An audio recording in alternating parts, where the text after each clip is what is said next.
Okay, now what we want to do, we want to talk about preparing the meat. And the first thing we want to talk about is cleaning our utensils. Your cutting board needs to be clean. Any of your pots and pans you use, your knives have to be really clean. Just wash them with nice soapy warm water and rinse them with warm water.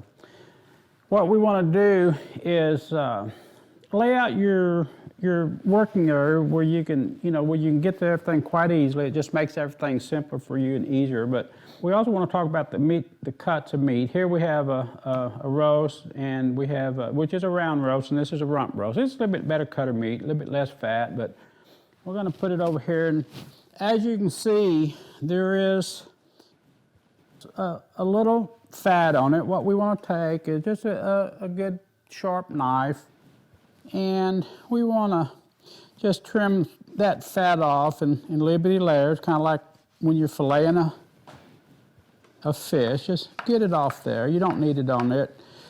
That's about the only part of the meat, even after curing, that will become rancid. Then you want to cut your meat. You want to find the grain of the meat. And so what you do, you start out, you cut it in one direction. We're going to cut in this direction here. We're going to cut a little piece off. And what you want to be able to do is pull on it. So if you pull on it like this, it holds together.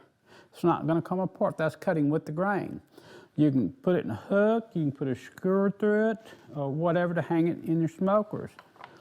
But when you first start, just cut both ways. That way we got luck. We found the grain right away. We can cut in this other direction, and as you can see, if we tug on it, it comes apart. So if you use it cut against the grain, and when you hang it, or if you put it in the oven or your smoker, it will fall apart. It will come apart on you. So you can actually go back to cutting with the grain, and then you can cut the slices. You can cut in any size you want. You can go in 1/2 inch by 1/2 inch slices, thicknesses, 1/4 by 1/4, 3/8. This here is about a 3/8. Now, and we'll cut it about 1/2 inch. And these different pieces here now you can take and hang in whatever manner you want inside the oven or your smoker, and get a good jerky out of it. Now, this stuff will dry down about 50% of its size as you see it right now. And we got other meats here. This is a turkey breast, and the turkey meat is just like the beef or the pork or the chicken or your rabbits. You can do a test cut on it. And here we're going to cut across the top of the meat, and this we can pull on it, and as you can see, it pulls apart. Okay, that's cut against the grain. Well, if you was to marinate that and then smoke it, it's just going to fall apart, especially if you hang it. It's not going to hold together very well. And again, we'll make another cut here, but this time with the grain of the turkey. And we can pick it up and we can pull on it. And actually you can see it's staying together. It's not going to pull apart on you. So this meat you can marinate and hang it on your hooks or your skewers or your toothpicks and smoke it in your oven or in your pit, and it's going to stay together on you. And you can also take a good rump roast like this one and cut it in little small thin slices. Of course, then that makes for a good marinade. You put that in a good marinade. It will marinate in about 4 hours. And but a lot of people like the thick chunk, and then a lot of people like it thin. So this is the process you use for cutting the meat and finding the grain.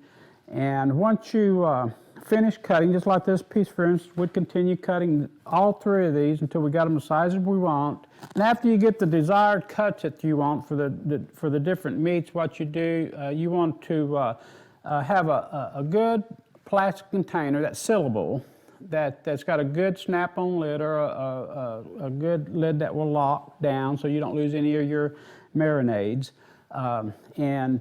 You'll put your meats in these containers, pour your marinades over them, and then just let them sit in the refrigerator for about 24 hours.